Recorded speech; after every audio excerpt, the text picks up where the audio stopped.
حضرت عمر رضی اللہ تعالیٰ عنہ روایت کرتے ہیں کہ زید بن سعنہ نامی ایک یہودی تھا جس کو حضور نے قرض دینا تھا۔ آقا کریم علیہ الصلوۃ والسلام دو جہاں کے مالک ہیں، لیکن حضور کا فقر اختیاری تھا۔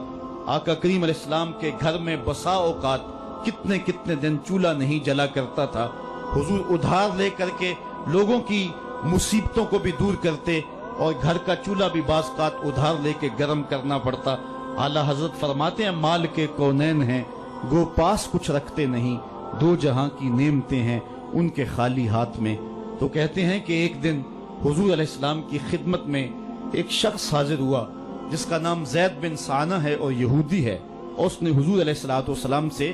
قرض کا تقاضا کیا، لیکن تقاضا اتنے سخت انداز سے کیا کہ اس نے حضور علیہ السلام کی قمیص کو پکڑ کے کھینچا بھی۔ تو حضرت عمر رضی اللہ تعالیٰ عنہ نے جب دیکھا تو بڑے گھور کے اس کی جانب دیکھا اور اس کو پیچھے ہٹاتے ہوئے کہا کہ تجھے شرم نہیں آ رہی کہ اللہ کے رسول کے ساتھ کیسے سلوک کر رہا ہے اور میں تیرے سامنے موجود ہوں؟ تو حضرت نبی رحمت صلی اللہ علیہ وسلم نے حضرت عمر کو کہا عمر مجھے تجھ سے اس بات کی توقع نہیں تھی، ذرا غور کیجئے حضور علیہ السلام کی اس سیرت کے انداز کو۔ ایک شخص آ رہا ہے اور حضور سے سختی کر رہا ہے، ابھی حضور کو قرض لٹانے کی جو تاریخ ہے اس میں بھی 4 دن باقی رہتے ہیں اور وہ ناجائز سختی کر رہا ہے۔ حضرت عمر رضی اللہ تعالیٰ عنہ نے جب اس کو گھورا اور سختی کی تو حضور علیہ السلام نے فرمایا عمر مجھے تیرے سے اس بات کی توقع نہیں تھی، تمہارا کام تو یہ تھا کہ مجھے حسن ادا کی تلقین کرتے کہ اچھے انداز سے قرض واپس کرو، اور اس کو جو ہے وہ نرمی کی تلقین کرتے، اور پھر آقا کریم علیہ السلام نے فرمایا اس کا قرض ادا کر دو، اور اے عمر جو تم نے اس کو گھورا ہے اس کے بدلے میں 20 وسق زیادہ کھجوریں بھی تم اس کو دو گے۔ تو زید بن سعنہ نے جب حضور علیہ السلام کی اس سیرت اور اس کردار کو دیکھا اور حضرت عمر رضی اللہ تعالیٰ عنہ 20 وسق اس کو کھجوریں دے رہے تھے، تو اس نے حضرت عمر کو بتایا کہ میں یہودی ہوں اور میں نے تورات کے اندر نبی آخر الزماں کی شان اور عظمتوں کے بیان کو پڑھا ہے، یہ بات ابھی رہ گئی تھی، باقی ساری نشانیاں میں نے حضور میں دیکھ لی تھی، اب یہ نشانی رہ گئی تھی، آج میں نے یہ بھی دیکھ لی۔ اور پھر وہ حضور کی خدمت میں حاضر ہو کر اسلام کے دائرے میں داخل ہو کر حضور کا عبدی غلام بن جاتا ہے۔ تو یہ انداز حضور علیہ السلام کی سیرت کا زمانے کو حضور علیہ السلام کے قریب کرتا ہے۔ میرا رب خود کہتا ہے لو کنت فظا غلیظ القلب لانفضوا من حولک، اے محبوب اگر تو ترش مزاج اور تنگ دل ہوتا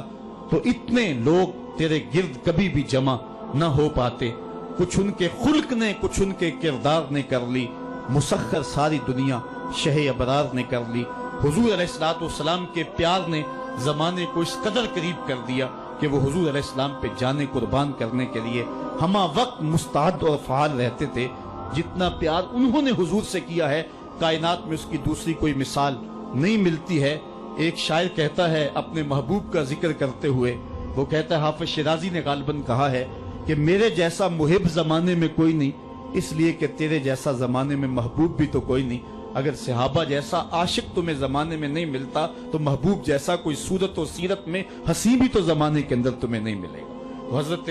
سیدنا انس کے لفظ کان رسول اللہ صلی اللہ علیہ وسلم احسن الناس، حضور لوگوں میں سب سے زیادہ حسین ہے۔ اور دوسری بات کان رسول اللہ اجود الناس، حضور سب سے زیادہ سخی ہیں۔ ایک شخص حضور کی خدمت میں حاضر ہوا اور اس نے سوال کیا، 2 پہاڑوں کے درمیان جتنی جگہ ہوتی ہے اتنی بکریاں تھیں حضور کے پاس، حضور نے ساری اس کو عطا کر دی۔ وہ واپس جا کے اپنی قوم سے کہنے لگا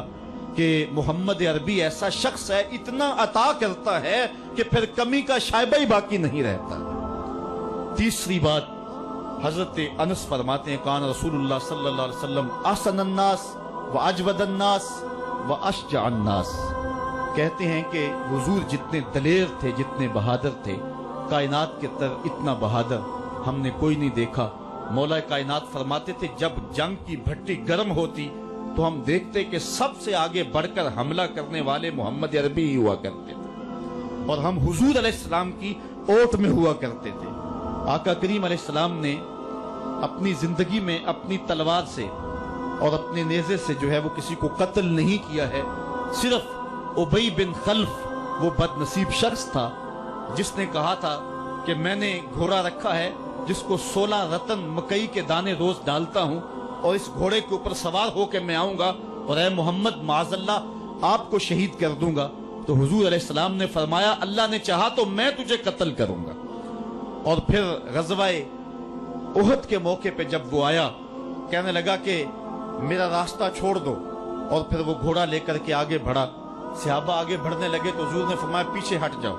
حضرت حارث بن سما سے حضور نے چھوٹا سا نیزہ لیا اور آگے بڑھ کے اللہ کے محبوب علیہ السلام نے اس کے گلے کے قریب اس کا ہلکا سا کچوکا دیا اور چھوٹا سا زخم اس کی گردن پہ لگا تو وہ بھاگتا تھا اور چیختا تھا اور کہتا تھا کہ قاتلنی محمد، محمد نے مجھے قتل کر دیا ہے۔ لشکر والوں نے کہا ابی بن خلف عجیب بات ہے، ایک چھوٹا سا زخم ہے اور تو اتنا شور ڈال رہا ہے۔ اس نے کہا تم نہیں جانتے ہو کہ مجھے کتنی اس کی تکلیف ہو رہی ہے، اگر میری اس تکلیف کو پورے لشکر میں بانٹ دیا جائے تو سارا لشکر مر جائے، جو تکلیف مجھے محمد کی اس ضرب سے پہنچی ہے۔ اس نے کہا مجھے محمد نے کہا تھا کہ تجھے میں قتل کروں گا، اس نے تو پھر مجھے نیزہ مارا ہے، مجھے یقین ہے کہ اگر وہ میری جانب غصے سے تھوک بھی دیتا میں پھر بھی نہ بچ سکتا۔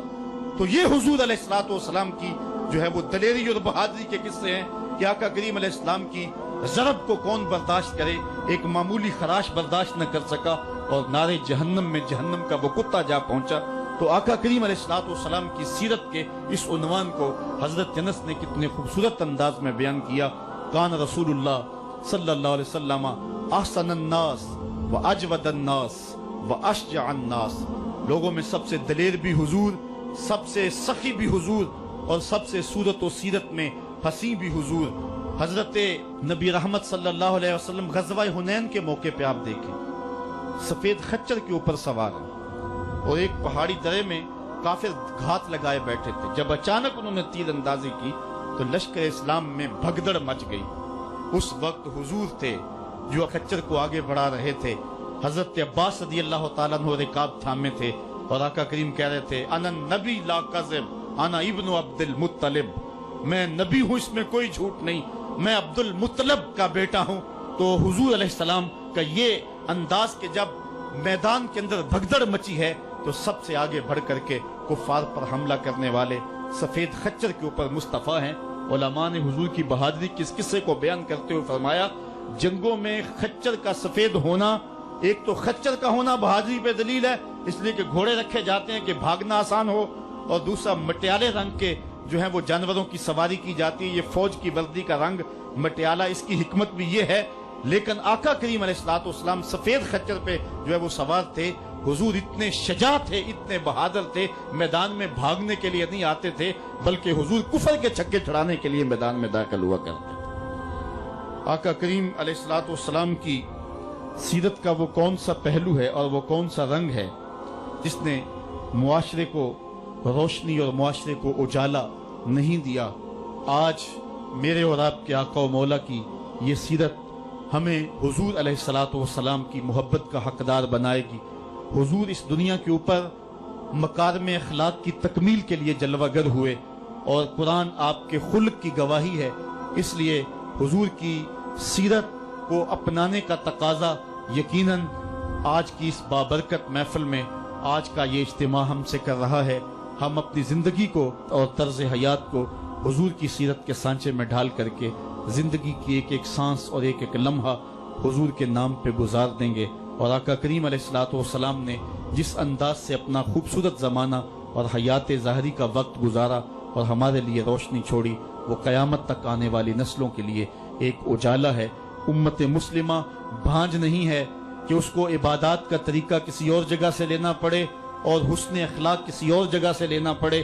اس کو قوانین کسی اور جگہ سے لینے پڑیں اور ان کو جو ہے وہ اپنی عائلی زندگی کا نظام کسی اور جگہ سے لینا پڑے۔ ہماری زندگی کے سارے نمونے مصطفیٰ کریم کی ذات میں موجود ہیں۔ میرے رب نے کہا لَقَدْ كَانَ لَكُمْ فِي رَسُولِ اللَّهِ أُسْوَةٌ حَسَنَةٌ، حضور کی زندگی تمہارے لیے بہترین نمونہ ہے۔ اللہ حضور کی زندگی کا نور ہمارے من میں اتار دے، ہمارے باطن کو حرارت اور نور اور اجلا پن نصیب کرے۔ کار ما آخر شدو آخر ز ما کار نشد، مشت خاک ما غبارے، اونچا یار نشد، و آخر دعوانا ان الحمدللہ رب العالمین۔